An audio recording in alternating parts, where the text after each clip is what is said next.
नमस्कार दोस्तों, आज हम एक ऐसे सवाल पर चर्चा करेंगे जो सदियों से इंसान को सोचने पर मजबूर करता आया है। मृत्यु के बाद क्या होता है? क्या मृत्यु ही सब कुछ खत्म कर देती है या फिर जीवन का कोई और रूप, कोई और अध्याय भी है? हिंदी बाइबल, जो लाखों लोगों के लिए आस्था और मार्गदर्शन का स्रोत है, इस विषय पर विस्तार से प्रकाश डालती है। आज हम बाइबल की नजर से देखेंगे कि मृत्यु के बाद का सफर कैसा होता है, कौन से रहस्य खुलते हैं और क्या आशाएं जगती हैं। तो आइए इस ज्ञानवर्धक यात्रा पर मेरे साथ चलिए और जीवन मृत्यु के इस गूढ़ रहस्य को समझने की कोशिश करते हैं। बाइबल में यीशु मसीह कहते हैं, मैं ही पुनरुत्थान और जीवन हूं। जो मुझ पर विश्वास करता है वह यदि मर भी जाए तो जिएगा।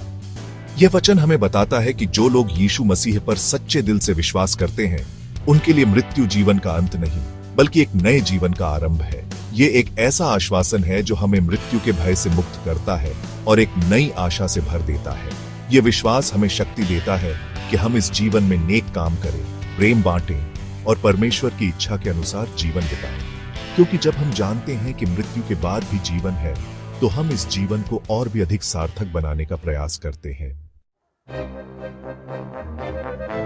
हिंदी बाइबल में लिखा है, जैसे मनुष्यों के लिए एक बार मरना और उसके बाद न्याय का होना नियुक्त है। इब्रानियों 9:27। यह वचन हमें याद दिलाता है कि यह जीवन क्षणभंगुर है और एक दिन हमें सबको परमेश्वर के सामने खड़ा होना होगा। यह न्याय हमारे कर्मों के आधार पर होगा। हमने इस जीवन में क्या किया, कैसे जिया, दूसरों के साथ कैसा व्यवहार किया। यह सोच हमें सदाचार के मार्ग पर चलने के लिए प्रेरित करती है। हमें याद रखना चाहिए कि हमारा हर कर्म, हमारा हर निर्णय हमारे भविष्य को आकार देता है। इसलिए हमें सदैव नेक रास्ते पर चलना चाहिए। चैप्टर 3, स्वर्ग और नरक का अस्तित्व। यीशु मसीह ने स्वर्ग और नरक के बारे में भी बताया है। उन्होंने कहा, और ये अनंत दंड में और धर्मी अनंत जीवन में प्रवेश करेंगे। मत्ती 25:46। यह वचन हमें यह समझने में मदद करता है कि मृत्यु के बाद दो रास्ते हैं। जो लोग परमेश्वर के प्रेम और शिक्षाओं को स्वीकार करते हैं, उन्हें अनंत जीवन यानी स्वर्ग की प्राप्ति होती है। वहीं जो लोग परमेश्वर से दूर रहते हैं, उन्हें अनंत दंड यानी नरक का सामना करना पड़ता है। यह एक गंभीर सच्चाई है जो हमें अपने जीवन में सही चुनाव करने के लिए प्रेरित करती है।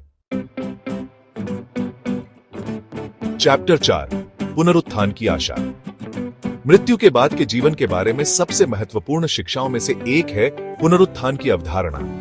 बाइबल कहती है, क्योंकि जैसे आदम में सब मरते हैं, वैसे ही मसीह में सब जिलाए जाएंगे। पहला कुरिन्थियों 15:22। यह वचन हमें यह आशा देता है कि मृत्यु ही अंतिम सच्चाई नहीं है। एक दिन मरे हुए लोग फिर से जीवित होंगे, एक नए और अविनाशी शरीर के साथ। यह विश्वास हमें दुख और पीड़ा के समय भी हिम्मत देता है, क्योंकि हम जानते हैं कि यह जीवन एक पड़ाव है।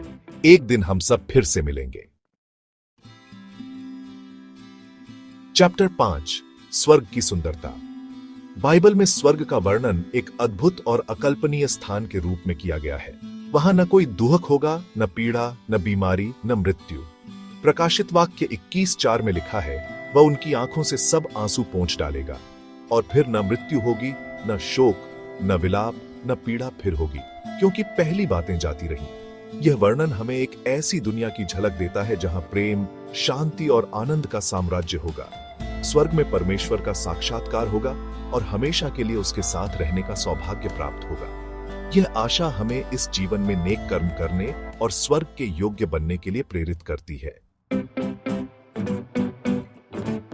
उतरो अनंत जीवन की ओर।